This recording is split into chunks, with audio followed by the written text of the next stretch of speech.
बात मान सम्मान और अहम में फंस गई। जिन्हें अपने जीवन का फैसला करना था वो अन्य लोगों के अभिमान में उलझ कर रह गए। अनिल ने पहल भी की लेकिन सामर्थ्यहीन होकर उसने भी घुटने टेक दिए। नेहा शायद इतनी निराश हो चुकी थी कि अब ससुराल में उसे कोई उम्मीद की किरण नहीं दिख रही थी। यह अदालत इस तलाक को मंजूर करती है। जज साहब की इस घोषणा ने कोर्ट में खड़े अनिल और नेहा के चेहरों की चमक धूमिल कर दी। दोनों की जिंदगी का फैसला हो चुका था। दोनों अब विवाह बंधन से मुक्त थे, लेकिन यह उनकी खुशी का कारण था या दुख का, कहना मुश्किल था। उनके रिश्तेदार और वकील जीत की खुशी के साथ कोर्ट परिसर से बाहर आ गए। अनिल का दिल टूट चुका था। भारी कदमों से चलता हुआ वह बाहर कॉफी हाउस में जा बैठा। नेहा भी स्कूटी पर सवार होकर जाने लगी। उसका चेहरा भावहीन था, जिसे पढ़ने में वह असफल रहा। जीवन के ऐसे क्षण बहुत विचित्र होते हैं जब हार जीत को समझना ही कठिन हो जाता है। दोनों परिवारों के रिश्तेदार जा चुके थे। दोनों वकील जो कोर्ट में एक दूसरे से बेइंतहा झगड़ रहे थे, अब एक दूसरे का हाथ पकड़े प्रेम से चाय पी रहे थे।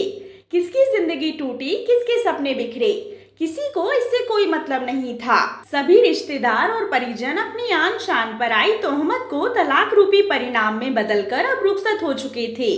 अब उनकी दखलंदाजी की कोई और संभावना नहीं बची थी। नेहा अब उसके सामने से गुजर रही थी। एक नजर उसने अनिल को देखा। दोनों ठिठके भी, लेकिन शायद अहम की दीवारें भावनाओं से ज्यादा मजबूत थी। वह स्पीड बढ़ाकर निकल गई। उसका आक्रोश शायद स्कूटी की स्पीड पर निकल रहा था।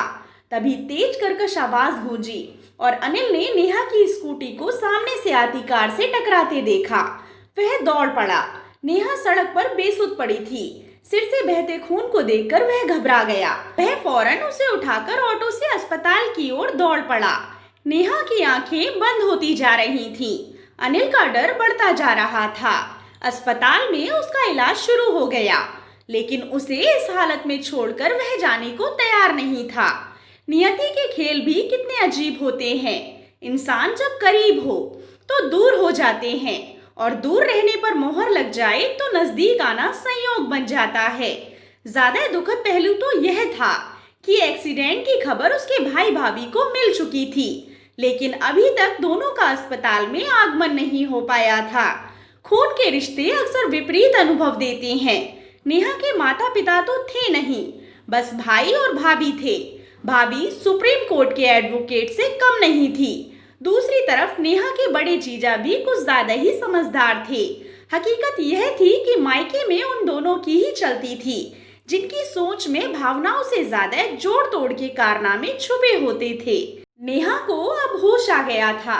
वह असमंजस भाव से बोली, आप यहाँ क्यों? मुझे यहाँ नहीं होना चाहिए था। दुखी स्वर में अनिल बोला, आप जीत गए, मैं हार गई। इस शादी से मुक्त हो गए आप। एक चरित्रहीन महिला के साथ यहाँ आपको और समय बर्बाद नहीं करना चाहिए अनिल। नेहा प्लीज पहले अपने आप को देखो। मैं नालायक, दहेज का लोभी, तुम्हें टॉर्चर करने वाला, अब तुम मुक्त हो गई मुझसे। स्वतंत्र रहो, जैसे मन करे। खुशियों को महसूस करना आप। नेहा ने कोई जवाब नहीं दिया। कुछ समय ऐसे ही खामोशी में निकल गया। फिर धीमे स्वर में नेहा बोली, पैर का ऑपरेशन नहीं करवाया ना आपने? नहीं, अब दर्द महसूस नहीं होता मुझे। अनिल शांत स्वर में बोला, क्यों? मैंने कसम दिलाई थी अपनी, वो तो मान लेते। मुझे ऑपरेशन से भी बड़ा काम करना था नेहा। आप कब समझोगे? अपने लिए भी जीना सीखो। सबका ख्याल खुद का नहीं। उदास नेहा ने वाक्य अधूरा छोड़ दिया। नहीं, अगर ख्याल रखता तो तुम्हें यूं ना खोता। एक हारा हुआ इंसान हूं मैं। ऐसा नहीं कहते अनिल, शायद मेरी नियति ही ऐसी थी। माहौल बहुत गंभीर हो गया था। अनिल नेहा की आंखों में आए आंसुओं को पोंछ रहा था। सुनो, आप मुझे वो कोर्ट के आदेश वाले 6 लाख रुपए मत देना। अरे नहीं, वो तो मैं जरूर दूंगा तुम्हें, चाहे खुद को बेचना ही क्यों ना पड़े। अनिल दृढ़ स्वर में बोला, प्लीज अनिल, मुझे नहीं लेने पैसे। क्यों? अब क्या हुआ? कोर्ट में तो तुम्हारा वकील मुझे असक्षम साबित करने पर तुला था और तुम्हारा ख्याल रखने में नाकाबिल। अनिल के स्वर में आक्रोश उभर रहा था। मुझे अब आत्मनिर्भर बनना है। कोई रखरखाव, कोई जिम्मेदारी किसी और की नहीं। नेहा भी गंभीर हो गई। नहीं नेहा, तुम पैसे ले लेना। मैं नहीं चाहता तुम अब दर दर की ठोकरें खाओ। भैया भाभी के आगे हाथ फैलाओ। नेहा का चेहरा मुरझा गया क्योंकि अनिल ने उसकी दुखती रग पर हाथ रख दिया था। कितना भी दिखावा करे, लेकिन हकीकत यही थी। उसकी आंखों से आंसू बहने लगे। तभी डॉक्टर चेकअप के लिए आ गए। अनिल उनसे नेहा की हालत जानने को बेकरार था। डॉक्टर ने कहा, मिस्टर अपनी वाइफ का ख्याल रखो, आज तो बच ही गई। अनिल को समझ नहीं आ रहा था कि वो क्या बोले। पिछले 2 साल से दोनों अलग रह रहे थे।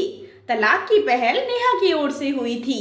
इसमें उसकी भाभी और जीजा की मुख्य भूमिका थी, जिनकी सोच अनिल से कभी मेल नहीं खाती थी।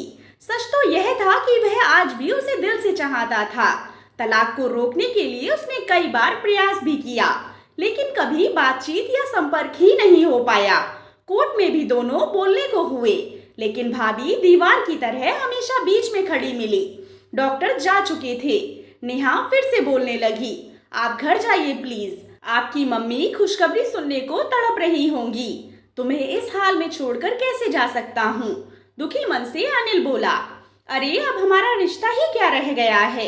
एक मोहर ने तुम्हें आजाद कर दिया है। तुम मुझे ही दोष क्यों दे रही हो? तलाक के पेपर्स तो तुम्ही ने भेजे थे। चलो छोड़ो, अब सब बदल गया है। अलग रास्ते, नई जिंदगी, इसीलिए फॉर्मेलिटी छोड़ो। नेहा की हंसी के पीछे का दर्द साफ झलक रहा था। एक बात पूछूं, क्या तुम्हें सच में लगता है कि मेरे किसी और से प्रेम संबंध थे? अनिल ने उदास स्वर में पूछा।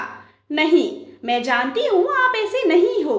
तो फिर तुमने कोर्ट में मेरे लिए ऐसी बातें क्यों कही? इसलिए ताकि आप मुझसे पीछा छुड़ा सको। आपके घर वाले तो यही चाहते थे कि मैं आपकी जिंदगी से दूर हो जाऊं। अनिल कुछ और बोल पाता, उससे पहले ही नेहा के भाई भाभी दंदनाते हुए आ पहुंचे। भाई अनिल पर गरजने लगा, मिस्टर अब क्या जान लेकर ही मानोगे मेरी बहन की? अनिल खून का घूंट पीकर रह गया। वहां हंगामा खड़ा करना व्यर्थ था। भाई नेहा को समझा रहा था कि सब अनिल का ही किया धरा है। वो बदला लेने के लिए उसकी जान तक ले सकता है। नेहा अब और चुप नहीं रह सकी। प्लीज मुझे अकेला छोड़ दो, मैं अब जीना नहीं चाहती। अनिल का वहां रहना अब और संभव नहीं था। घर पहुंचते ही उसे एक और झटका लगा। ड्राइंग रूम में बहन बहनोई वगैरह सब जीत का जश्न मना रहे थे। टेबल पर मिठाई सजी थी। यह सब देखकर अनिल सोचने लगा कि क्या इंसान इतना असंवेदनशील हो सकता है। व्यथित मन से वह अभी भी अपनी जीत हार को समझने में लगा था।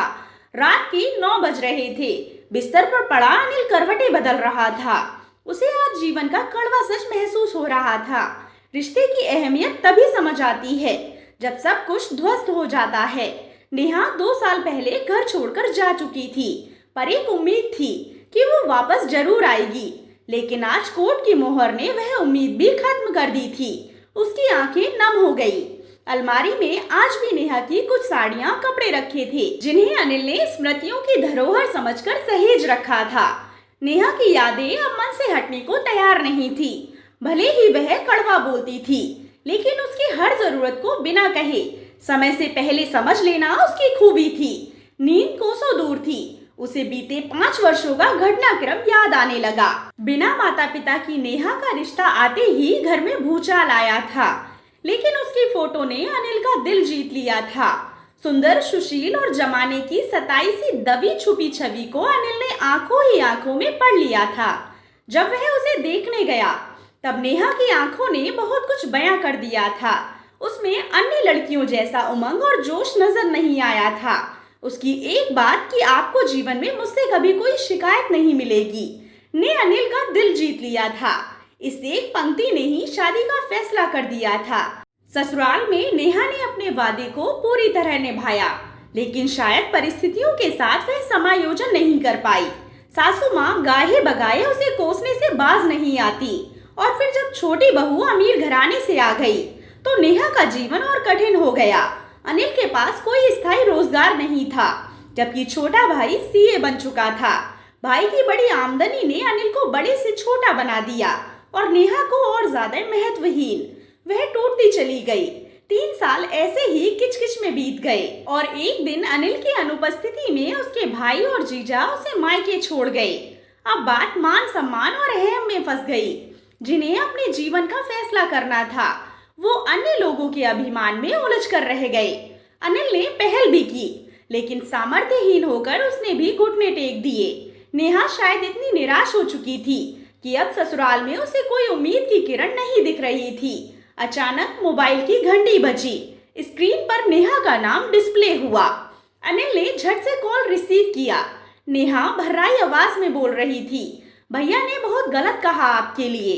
उनकी तरफ से मैं माफी मांगती हूँ। छोड़ो ये सब। कैसी तबीयत है अब? कौन है तुम्हारे पास अस्पताल में? अनिल ने पूछा। कोई नहीं है। अकेली हो? खाना खाया या नहीं? नहीं, इच्छा नहीं है खाने की। हद करती हो। रुको मैं आता हूँ।